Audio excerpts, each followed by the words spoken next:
13h30 à Kinshasa. Mesdames et messieurs, bonjour et bienvenue dans ce journal sur Mondico Télévision. Arrivé à Beijing, en Chine, dans la nuit du dimanche, afin de prendre part à la 9e édition du Forum Chine-Afrique FOCAC, qui se tiendra du 4 au 6 septembre, le chef de l'État, Félix Tshisekedi, a été accueilli par le ministre chinois des Affaires étrangères.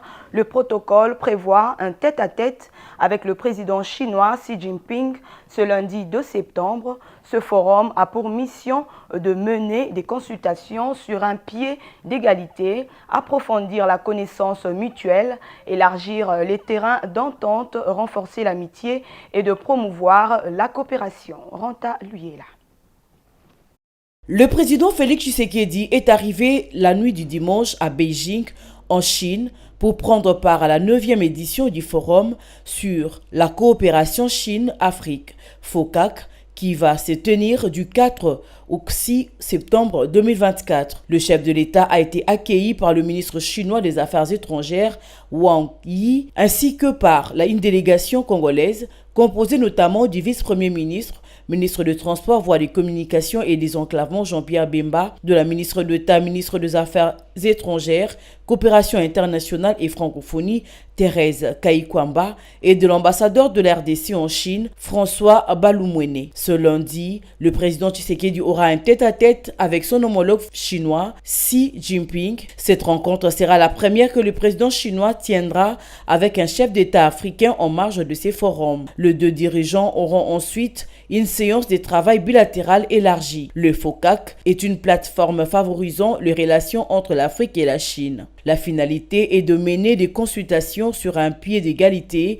d'approfondir la connaissance mutuelle, d'élargir le terrain d'entente, de renforcer l'amitié et de promouvoir la coopération. 47 États africains prennent part à ces assises et 46 chefs d'État du continent ont spécialement effectué les déplacements pour rallier Beijing, où devait s'écrire un nouveau chapitre de l'amitié entre le peuple chinois et ceux d'Afrique. La Chine est le premier partenaire commercial de la République démocratique du Congo. En 2023, la RDC était la première destination des investissements chinois en Afrique. En outre, le 14 mars 2024, à Kinshasa, le chef de l'État Félix Tshisekedi a présidé la cérémonie de signature du contrat minier renégocié avec le groupement des entreprises chinoises. S'agissant du 5e avenant de cette convention de collaboration conclue en avril 2008 relative au développement d'un projet minier et d'un projet d'infrastructure en RDC. L'amendement de ces contrats a rétabli l'équilibre dans ces partenariats en le rendant gagnant-gagnant entre les deux parties. Des tirs d'armes lourdes et légères ont retenti pendant plusieurs heures dans la nuit de dimanche à lundi 2 septembre 2024 à la prison centrale de Makala. Selon des témoignages de certains détenus, il s'agissait d'une tentative d'évasion au sein de cette maison carcérale importante de la RDC. Pas de passage sur l'avenue de la Libération, ex-avenue 24 novembre, ce lundi 2 septembre 2024, un dispositif sécuritaire renforcé composé des militaires et policiers. Commentaire de Meshak Lofaka. Dans l'obscurité enveloppante de Kinshasa, des échos de dotation brisent les calmes nocturnes.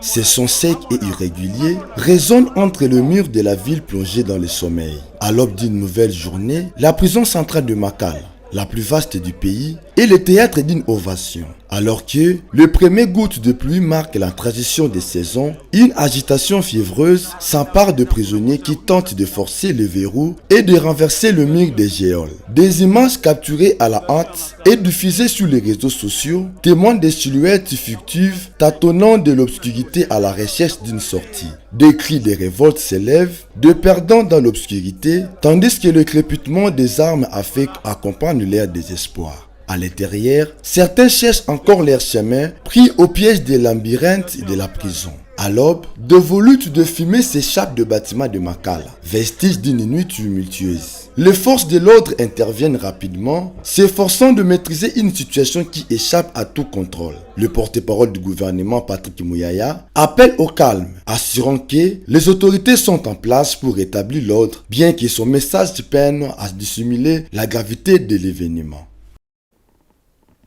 Et dans l'actualité également, c'est la rentrée scolaire sur toute l'étendue de la République démocratique du Congo ce 2 septembre 2024.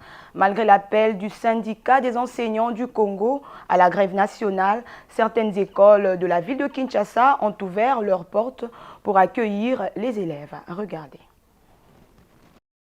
La rentrée a été effective sur toute l'étendue de la RDC, malgré une timidité observée ce lundi 2 septembre 2024. Timidité due à l'appel de certains bancs syndicaux des enseignants qui ont demandé aux enseignants d'observer une grève nationale suite à l'absence de réponse favorable du gouvernement aux revendications salariales des enseignants. Une grève qui a sérieusement impacté la rentrée des classes dans certaines écoles de la ville de Kinshasa, qui n'ont pas ouvert leurs portes, tandis que d'autres établissements ont accueilli des écoliers, comme c'est le cas de l'école Le Renouveau, située dans la commune de Limete à Kinshasa. Les parents sont venus déposer les enfants à l'école, qui étaient contents de participer à ce premier jour de classe.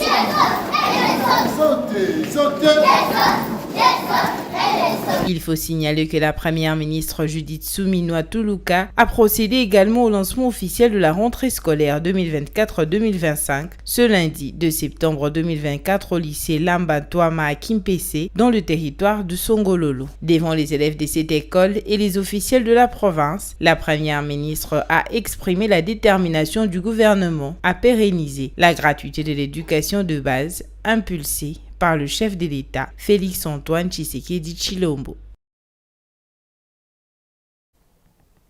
Et autre chose, à présent, les cadres et agents de la société de cimenterie Pretoria Product Cement, PPC en sigle, ainsi que leurs familles, ont célébré la journée des familles dénommée Family Day au parc de la vallée de l'Ansele le samedi 31 août, en présence de Monsieur Patrick Kahacha, directeur général de cette société. Reportage.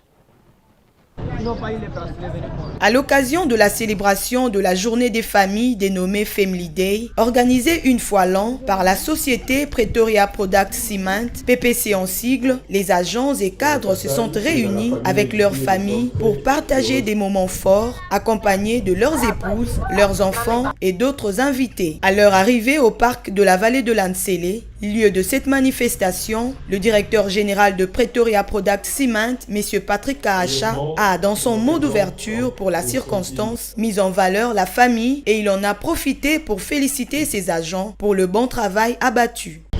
Et donc ce cadre qui est très important pour la vie de tout un chacun, très important également pour une société dans le sens le plus large, mais également en particulier une société qui est PPC Barnet. Voilà pourquoi nous consacrons, voilà pourquoi chez PPC Barnet depuis maintenant presque 3 éditions maintenant, on consacre une journée où on célèbre, où on fête la famille et on oublie un tout petit peu nos train-train quotidiens de cimentiers et on se consacre un tout petit peu plus à la famille. Après les civilités, place au déjeuner en famille qui sera suivi de la visite des différents sites et de plusieurs espèces d'animaux avec les guides qui ont fourni des explications pour chaque espèce trouvée dans ce parc. Le temps fort de cette journée fut la fête au site Kisangani où étaient organisés des jeux concours, des surprises, célébrations d'anniversaire, cadeaux, buffets et l'humour était au rendez-vous. Mais moi quelqu'un artiste et comédien. Merci beaucoup.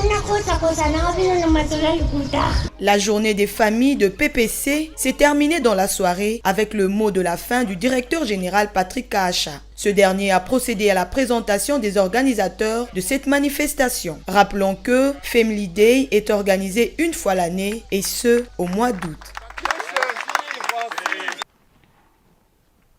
Et en page africaine à présent, des nouveau-nés infectés par le VIH. C'est une question préoccupante pour les responsables de santé dans l'une des régions les plus riches et les plus développées du continent africain. Pourquoi des bébés naissent-ils avec le VIH alors que des médicaments gratuits sont disponibles pour prévenir la transmission de la mère à l'enfant?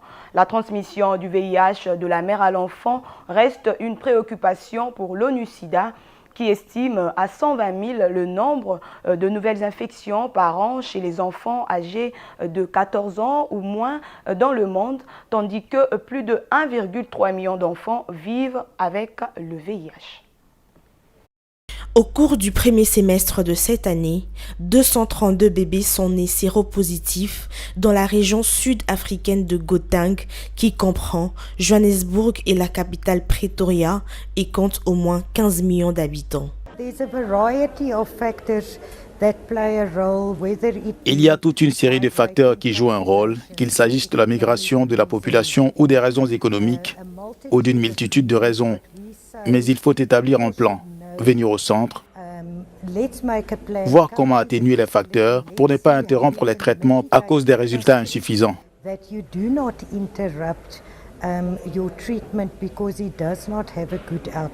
La transmission du VIH de la mère à l'enfant reste une préoccupation pour l'ONU-SIDA, qui estime à 120 000 le nombre de nouvelles infections par an chez les enfants âgés de 14 ans ou moins dans le monde, tandis que plus de 1,3 million d'enfants vivent avec le VIH. L'Afrique du Sud a l'un des taux de VIH le plus élevé au monde, environ 12,7% de la population, soit 7,9 millions de personnes vivent avec le VIH. Le pays compte environ 150 000 nouveaux cas d'infection par an. Après mon accouchement, j'ai continué à prendre mes médicaments et ma fille a également reçu certains médicaments pour éviter qu'elle soit infectée. Mais cela n'a pas duré longtemps. Au bout de 6 mois, on lui a fait arrêter les médicaments. Les infirmières continuaient à lui faire passer des tests pour vérifier si elle était séropositive ou séronégative. Elle allait bien, elle était séronégative.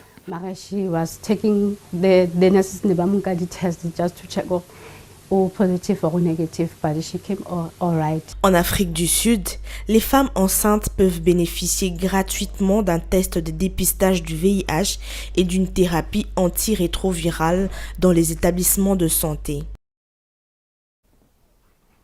On prend la page sportive pour terminer. L'ancien international ivoirien Sol Bamba est mort. Sol Bamba s'en est allé. L'ancien défenseur ivoirien est mort dans la nuit de samedi à dimanche. Il avait 39 ans.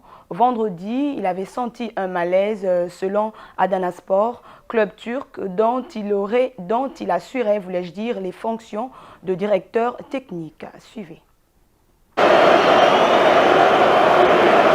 Les défenseurs centrales a totalisé au moins 50 sélections avec les éléphants de Côte d'Ivoire. Il a disputé notamment avec son pays les Jeux Olympiques de Pékin et la Coupe d'Afrique des Nations 2012 au Gabon. Formé au Paris Saint-Germain, il n'a porté qu'une seule fois le maillot du club de la capitale française. Le natif d'Ivry-sur-Seine a finalement poursuivi sa carrière à Leeds, Cardiff et Middlesbrough, entre autres. Un footballeur résilient, il avait renoué. Voilà, c'est la fin de ce journal de 13h sur Mondico Télévision. Mesdames et messieurs, merci de l'avoir suivi.